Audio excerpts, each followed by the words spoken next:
Good morning friends, ಎಲ್ಲರೂ ಹೇಗಿದ್ದೀರಾ? Welcome to Mysuru star ಚಾನಲ್ಗೆ ಸ್ವಾಗತ. ನಾನು ಇವತ್ತು ರೆಸಿಪಿ ತೊಗೊಂಡು ಬಂದಿದ್ದೇನೆ. ಅದೇನಂತ ಹೇಳಿದ್ರೆ ಜೀರಿಗೆ ಕಷಾಯ. ಅದು ಆಯುರ್ವೇದಿಕಲ್ಲಿ ತುಂಬಾ ಪ್ರಾಮುಖ್ಯತೆ ಇದೆ. ಅದಕ್ಕೋಸ್ಕರ ನಾನು ಇವಾಗ ಜೀರಿಗೆ ಕಷಾಯ ಮಾಡ್ತಾಯಿದ್ದೀನಿ. ಅದು ರೈನ್ ಸೀಸನಲ್ಲಿ ಬಂದು ಎಲ್ಲರಿಗೂ ಕೆಮ್ಮು, ನೆಗಡಿ, ಗಂಟಲು ನೋವು ಮತ್ತು ಕಿವಿ ನೋವು, ಶೀತ ಜಾಸ್ತಿ ಆಗಿರೋರು ಕೂಡ ಅದನ್ನು ಮಾಡ್ಕೊಂಡು ಕುಡಿದ್ರೆ ತುಂಬ ಹೆಲ್ತಿಯಾಗಿರ್ತಾರೆ. ಅದಕ್ಕೋಸ್ಕರ ಅದು ಸ್ಟೀಮು ಕೂಡ ತೊಗೋಬೋದು. ಅದು ಹೇಗೆ ಮಾಡೋಣ ಅಂತ ಇವಾಗ ನಾನು ತೋರಿಸ್ಕೊಡ್ತೀನಿ, ನೋಡ್ಕೊಂಡು ಬರೋಣ ಬನ್ನಿ. ಇವಾಗ ಒಂದು ಬೆಳ್ಳುಳ್ಳಿನ ಸುಟ್ಕೋತಾ ಇದ್ದೀನಿ, ನೋಡ್ಬೋದು ನೀವು. ಅದು ಸುಟ್ಕೊಂಡ್ರೇ ಟೇಸ್ಟ್ ಬರೋದು. ಅದಕ್ಕೋಸ್ಕರ ನಾನು ಸ್ಟವ್ ಮೇಲಿಟ್ಟು ಬೆಂಕಿಯಲ್ಲಿ ಸುಟ್ಕೋತಾ ಇದ್ದೀನಿ. ಮತ್ತು ನಂತರ ಒಂದು ಈರುಳ್ಳಿನ ಸುಟ್ಕೋತಾ ಇದ್ದೀನಿ. ಸೇಮ್ ಅದೇ ಪ್ರೊಸೀಜರು, ನೋಡ್ಬೋದು ನೀವು ಹೇಗೆ ಸುಟ್ಕೋತಾ ಇದ್ದೀನಿ ಅಂತ. ಆ ಥರ ಬೆಂಕಿಯಲ್ಲಿ ಸುಟ್ಕೋಬೇಕು ಈರುಳ್ಳಿ ಬೆಳ್ಳುಳ್ಳಿನ, ಹಾಗಾದರೆ ಕಷಾಯ ಚೆನ್ನಾಗಿ ಟೇಸ್ಟಾಗಿ ಬರುತ್ತೆ. ಇವತ್ತಿನ ರೆಸಿಪಿ ಬಂದು ಜೀರಿಗೆ ಸಾಂಬಾರು. ಜೀರಿಗೆ ಸಾಂಬಾರು ಏನಕ್ಕಪ್ಪ ಮಾಡಬೇಕು ಅಂತ ಹೇಳಿದ್ರೆ, ಈ ಮಳೆ ಮತ್ತು ಚಳಿಗಾಲದಲ್ಲಿ ಜನರಿಗೆ ಕೆಮ್ಮು, ನೆಗಡಿ, ಶೀತ, ಜ್ವರ ಬಂದುಬಿಡುತ್ತೆ. ಅದಕ್ಕೋಸ್ಕರ ಈ ಜೀರಿಗೆ ಕಷಾಯ ಮಾಡ್ಕೊಂಡು ಕುಡಿದ್ರೆ ಅವರಿಗೆ ಹೆಲ್ತ್ಗೆ ತುಂಬ ಒಳ್ಳೆಯದಾಗುತ್ತೆ. ಜ್ವರನೂ ಕಮ್ಮಿ ಆಗುತ್ತೆ, ನೆಗಡಿ ಶೀತನೂ ಕಮ್ಮಿ ಆಗುತ್ತೆ. ಇದನ್ನು ಅವರು ಮನೆಯಲ್ಲೇ ಇರುವಂತಹ ಸಾಮಾನುಗಳು ಇವು. ಅದಕ್ಕೋಸ್ಕರ ನಾನು ಹಿಂದಿನ ಕಾಲದಲ್ಲೆಲ್ಲ ಇದನ್ನೇ ಆಯುರ್ವೇದಿಕ್ಕಾಗಿ ಮಾಡ್ತಾಯಿದ್ರು. ನಮ್ಮದು ತಾತ ಅಜ್ಜಿ ಎಲ್ಲ ಕೂಡ ಇದನ್ನೇ ಉಪಯೋಗಿಸ್ತಾಯಿದ್ರು. ಅವರಿಗೆ ಚಳಿ ಜ್ವರ ಬಂದುಬಿಟ್ರೆ ಏನು ಮಾಡ್ತಾಯಿದ್ರು ಅಂತಂದರೆ ಜೀರಿಗೆ, ಅವರಿಗೆ ಗಂಟಲು ನೋವು, ಶೀತ, ಕಿವಿ ನೋವು, ಆ ಥರ ಶೀತ ಜಾಸ್ತಿಯಾಗಿ ಚಳಿ ಜಾಸ್ತಿ ಆದಾಗ ಇದನ್ನು ಜೀರಿಗೆ ಸಾಂಬಾರು ಮಾಡ್ಕೋತಿದ್ರು. ಇದನ್ನು ಹಾವಿಯಾಗಿ ಮಾಡಿಕೊಂಡು ಅವರು ಸ್ಟೀಮ್ ತಗೋತಾಯಿದ್ರು. ಸ್ಟೀಮ್ ಕೂಡ ತಗೋತಾಯಿದ್ರು ಅವರು ಹಾವಿಯಾಗಿ ಮಾಡಿಕೊಂಡು. ಅವರು ಕೂಡ ಜೀರಿಗೆ ಕಷಾಯ ಮಾಡಿಕೊಂಡು ಕುಡಿತಾಯಿದ್ರು. ಅವ್ರಿಗೆ ಕೆಮ್ಮು, ಸ್ವಲ್ಪ ನೆಗಡಿ ಎಲ್ಲ ಬಂದುಬಿಡುತ್ತಲ್ವ, ಆವಾಗ ಅವ್ರಿಗೆ ಕಮ್ಮಿ ಆಗ್ತಿತ್ತು. ಡಾಕ್ಟ್ರ್ ಹತ್ರ ಹೋಗಿದ್ರು ಸಹ ಇದನ್ನು ಮಾಡ್ತಿದ್ರು ಅವರು. ನಾನು ಕೂಡ ನೋಡಿದ್ದೆ. ಇದನ್ನು ಕಷಾಯ ಒಂದು ಲೋಟ ಕುಟ್ಕೊಬಿಡಿ, ಏನೂ ಆಗಲ್ಲ, ಹೆಲ್ತ್ಗೆ ಒಳ್ಳೇದಿರುತ್ತೆ ಅಂತ ಹೇಳ್ತಾಯಿದ್ರು. ನಮಗೂ ಕೂಡ ಕುಡಿಸ್ತಾಯಿದ್ರು ಅಜ್ಜಿ ತಾತ ಇದ್ದಾಗ. ಆ ರೆಸಿಪಿನ ಇವತ್ತು ನಾನು ಮಾಡಿ ನಿಮಗೆ ತೋರಿಸ್ತಾ ಇದ್ದೀನಿ. ನೀವು ಕೂಡ ಅದನ್ನು ತಲೆನೋವು ಆ ಥರ ಎಲ್ಲ ಬಂದಾಗ ಸ್ಟೀಮ್ ತೊಗೋಬೋದು. ಹಾಗೆ ಕೂಡ ಒಂದು ಲೋಟನ ಅದು ಜೀರಿಗೆ ಕಷಾಯ ಕುಡಿಬೋದು. ಜೀರಿಗೆ ತುಂಬ ಹೆಲ್ದಿ ಫುಡ್ಡು. ಅದು ಅಜೀರ್ಣ ಆಗಿದ್ದರೆ ಸಹ ಜೀರ್ಣ ಆಗುತ್ತೆ. ಜೀರಿಗೆ ಕೂಡ ತುಂಬ ಒಳ್ಳೆಯದೇನೆ, ಎಲ್ಲಕ್ಕೂ ಉಪಯೋಗಿಸ್ತಾರೆ. ಅದಕ್ಕೋಸ್ಕರ ಇವತ್ತು ನಾನು ಜೀರಿಗೆ ಕಷಾಯ ಹೇಗೆ ಮಾಡೋದು ಅಂತ ತೋರಿಸ್ತೀನಿ ನೋಡಿ. ಜೀರಿಗೆ 3 ಸ್ಪೂನ್ ತಗೊಂಡಿದ್ದೀನಿ. ಒಂದು ಸುಟ್ಕೊಂಡಿರೋ ಬೆಳ್ಳುಳ್ಳಿ, ಒಂದು ಸುಟ್ಕೊಂಡಿರೋ ಈರುಳ್ಳಿ, ಮತ್ತು ಒಂದು ಹಸಿ ಬೆಳ್ಳುಳ್ಳಿ, ಒಂದು ಹುಂಡೆಯಷ್ಟು ನಾನು ಬೇಳೆ ಮಾಡ್ಕೊಂಡಿದ್ದೀನಿ. ಒಂದು ಈರುಳ್ಳಿನ ಈ ಥರ 4 ಪೀಸ್ ಮಾಡ್ಕೊಂಡಿದ್ದೀನಿ. 2 ಸುಟ್ಕೊಂಡಿರಬೇಕು, 2 ಹಸಿದೆ ಹಾಕಬೇಕು. ಮತ್ತು ಸ್ವಲ್ಪ ಅರಿಶಿನ ತಗೊಂಡಿದ್ದೀನಿ. ಮತ್ತು ಒಂದು 2.5 ಸ್ಪೂನಷ್ಟು ಧನಿಯಾ ತಗೊಂಡಿದ್ದೀನಿ. ಮತ್ತು ನೋಡೋಣ ಈಗ ಹೇಗೆ ಮಾಡೋದು ಅಂತ ಇವಾಗ ನಿಮ್ಗೆ ತೋರಿಸ್ತೀನಿ, ನೋಡ್ಕೊಂಡು ಬರೋಣವಾ. ಇದಕ್ಕೇನು ಆಯಲ್ ಫ್ರೀ, ಆಯಲ್ ಏನು ಹಾಕೋಂಗಿಲ್ಲ. ಇವಾಗ ಒಂದು ಮಿಕ್ಸಿ ಜಾರ್ ತೊಗೊಂಡಿದ್ದೀನಿ. ಈಗ ಹಾಕ್ಕೊಳ್ಳೋಣ ಕಟ್ ಮಾಡಿರೋ ಹಸಿ ಈರುಳ್ಳಿ ಮತ್ತು ಬೆಳ್ಳುಳ್ಳಿ ಮತ್ತು ಸುಟ್ಕೊಂಡಿರೋ ಈರುಳ್ಳಿ, ಬೆಳ್ಳುಳ್ಳಿ ಕೂಡ ಹಾಗೆ ನೋಡಿ. 3 ಸ್ಪೂನ್ ಜೀರಿಗೆ ತೊಗೊಂಡಿದ್ದೆ ಅನ್ನಲ್ಲ, ಜೀರಿಗೆ ಮತ್ತು ಧನಿಯಾ, ಸ್ವಲ್ಪ ಅರಿಶಿನ, ಸ್ವಲ್ಪ ಉಪ್ಪು.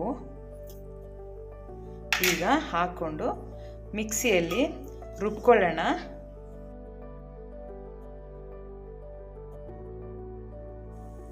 ಈಗ ಒಂದು ಪಾತ್ರೆ ತಗೊಂಡಿದ್ದೀನಿ. ಇವಾಗ ರುಬ್ಬಿರೋದೆಲ್ಲ ಇಲ್ಲಿಗೆ ಹಾಕ್ಕೊಳ್ಳೋಣ. ಯಾಕಂತಂದರೆ ಆಯಿಲೆಲ್ಲ ಹಾಕಂಗಿಲ್ಲ. ಯಾಕೆ ಅಂದರೆ ಮೊದಲೇ ಹೇಳಿದ್ದೀನಿ, ಜ್ವರ, ನೆಗಡಿ, ಕೆಮ್ಮಿದ್ದವರಿಗೆ ಆಯಿಲೆಲ್ಲ ಹಾಕಂಗಿಲ್ಲ ಅಲ್ವಾ, ಅದಕ್ಕೋಸ್ಕರ ಆಯಿಲ್ ಹಾಕಂಗಿಲ್ಲ. ಇವಾಗ ಹಾಗೆಯೇ ಇದನ್ನು ಯಾವ ಥರ ಮಾಡೋದು ಅಂತ ತೋರಿಸ್ತೀನಿ. ಕೊಂಡು ಆ್ಯಡ್ ಮಾಡ್ಕೊಳ್ಳೋಣ ನೋಡಿ. ಈ ಥರ ಸ್ವಲ್ಪ ತೆಳು ಮಾಡ್ಕೋಬೇಕು, ಗಟ್ಟಿ ಇರಬಾರ್ದು ಜಾಸ್ತಿ, ಸ್ವಲ್ಪ ತೆಳು ಮಾಡ್ಕೊಳ್ಳೋಣ. ಈಗ ಸ್ಟವ್ ಮೇಲೆ ಇಟ್ಟಿದ್ದೇನೆ. ಈಗ ಇದನ್ನು ಕುದಿಯಕ್ಕೆ ಇಡೋಣ. ಸ್ಟವ್ ಹಚ್ಬಿಟ್ಟು ನೋಡಿ ಪ್ಲೇಟ್ ಮುಚ್ಚೋಣ ಒಂದು ಮೇಲೆ. ಸ್ವಲ್ಪ ಕುದೀಲಿ ಅದು.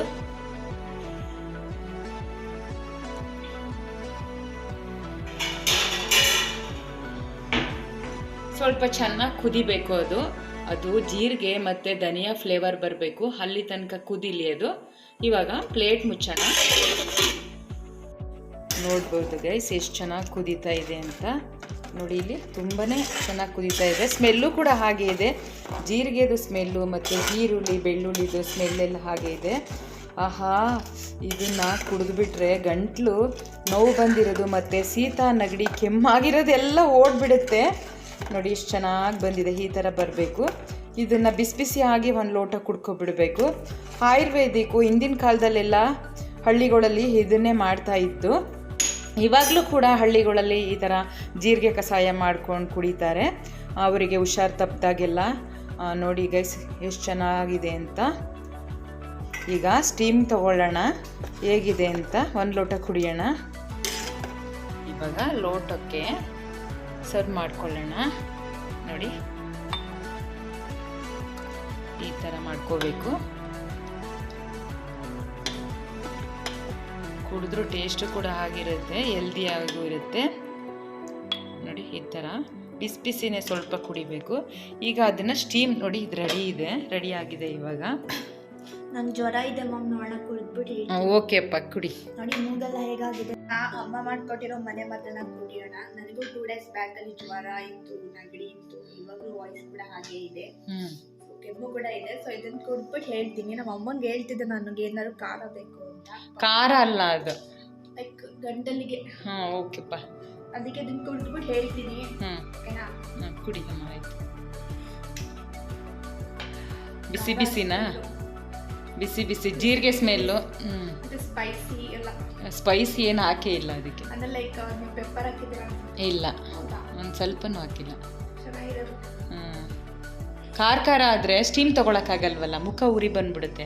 ಇದು ಸಾಲ್ಟ್ ಹಾಕಿದ್ದೀನಿ ಅಷ್ಟೇ, ಮುಖ ಉರಿ ಬಂದ್ಬಿಡುತ್ತೆ. ಇಲ್ಲ ಅಂತಂದರೆ ಖಾರ ಹಾಕ್ಬಿಟ್ರೆ.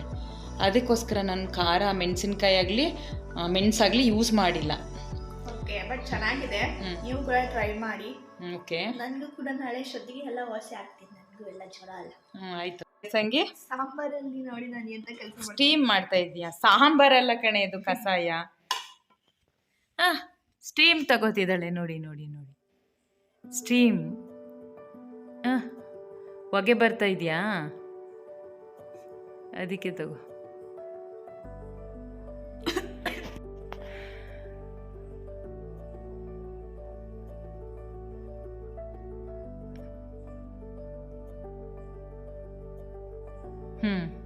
ಓಕೆ. ಕೆಮ್ಮು ಬಂದ್ಬಿಡ್ತ. ಬೇವ್ರು ಬರ್ತಾ ಇದೆ ಅನ್ಸುತ್ತೆ. ರೈಸ್ಗೂ ಹಾಕೋಬೋದು ಗೈಸ್, ಇದನ್ನು ಹಾಗೂ ಕುಡಿಬೋದು, ರೈಸ್ಗೂ ಹಾಕೋಬೋದು. ಮತ್ತು ನಾನು ಹಾಗೆ ಕುಡಿತೀನಿ ಇವಾಗ. ಅದಕ್ಕೇನು ನಾನು ಮೆಣಸು ಏನು ಖಾರ ಏನು ಆ್ಯಡ್ ಮಾಡಿಲ್ಲ, ಅದಕ್ಕೋಸ್ಕರ ಇವಾಗ ನಾನು ಕುಡಿತೀನಿ. ನೋಡ್ಬೋದು, ಅದು ಕಷಾಯ ಅಲ್ವಾ, ಅದೇನು ಆಗಲ್ಲ. ನೋಡಿ ರೆಡಿಯಾಗಿದೆ. ಈ ರೆಸಿಪಿ ನೋಡಿದ್ರಲ್ವಾ, ನೀವು ಕೂಡ ನೋಡ್ಕೊಂಡು ಮಾಡ್ಕೊಳ್ಳಿ. ತುಂಬಾ ಟೇಸ್ಟಿಯಾಗಿ ಚೆನ್ನಾಗಿರುತ್ತೆ. ಕೆಮ್ಮು ನೆಗಡಿ ಶೀತ ಕೂಡ ಕಮ್ಮಿ ಆಗುತ್ತೆ.